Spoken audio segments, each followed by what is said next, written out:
திருக்குறள் அதிகாரம் 16 பொறையுடைமை.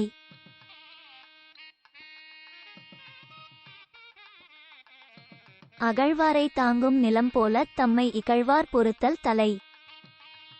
தன்னையே தோண்டினாலும் தோண்டுபவர் விழுந்து விடாதபடி தாங்கும் நிலம் போல தன்னை வார்த்தைகளால் அவமதிப்பவரையும் மதித்து பொறுப்பது முதன்மையாரம்.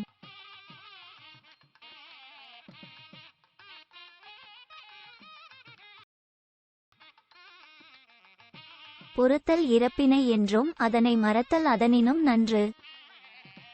தீமையை தண்டிக்க முடியும் என்றபோதும் பொறுத்துக் கொள்க. அந்த தீமையை மனத்துள் வைக்காமல் மறந்தே விடுவது பொறுத்தலையும் விட நல்லது.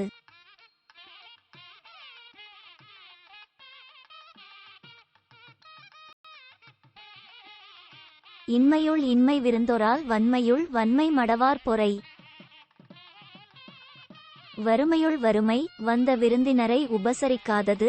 வலிமையுள் வலிமை அற்றவரின் ஆத்திர மூட்டல்களை பொறுத்துக் கொள்வது.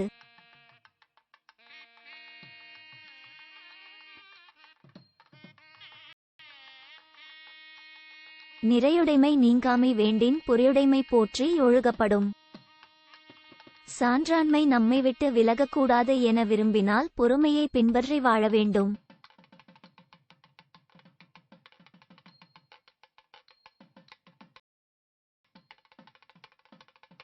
ஒருத்தாரை ஒன்றாக வையாரே வைப்பர் பொறுத்தாரை பொன்போட் பொதிந்து.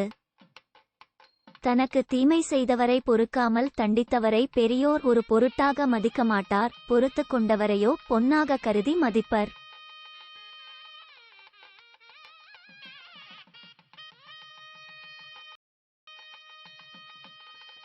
ஒருத்தார்க்கு ஒரு நாளை இன்பம் பொறுத்தார்க்கு பொன்றும் துணையும் புகழ்.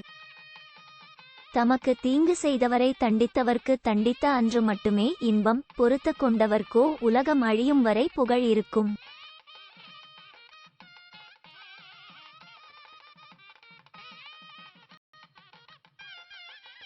திறனல்ல தற்பிறர் செய்யினும் நோனொந்து அறனல்ல செய்யாமை நன்று. கொடியவற்றை பிறர் தனக்குச் செய்தாலும் பதிலுக்கு தானும் செய்தால் அவர் வருந்துவாரே என வருந்தி அறம் அல்லாதவற்றைச் செய்யாது இருப்பது நல்லது.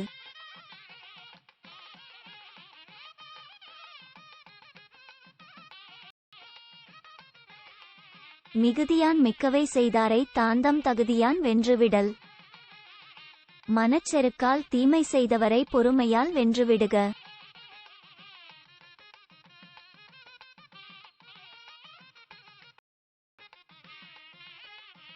துறந்தாரின் தூய்மை உடையர் இறந்தார்வாய் இன்னாச்சொல் நோர்க்கிற்.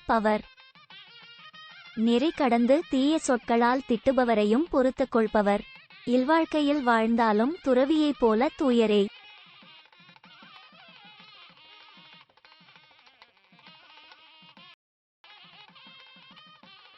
உண்ணாத நோற்பார் பெரியர் பிறர் சொல்லும் இன்னாச்சொல் நோற்பாரின் பின். பிறர் சொல்லும் தீய சொற்களை பொறுத்துக் கொள்பவருக்கும் பின்புதான் விரதம் காரணமாக உணவை தவிர்த்து நோன்பு இருப்பவர் பெரியவராவார்.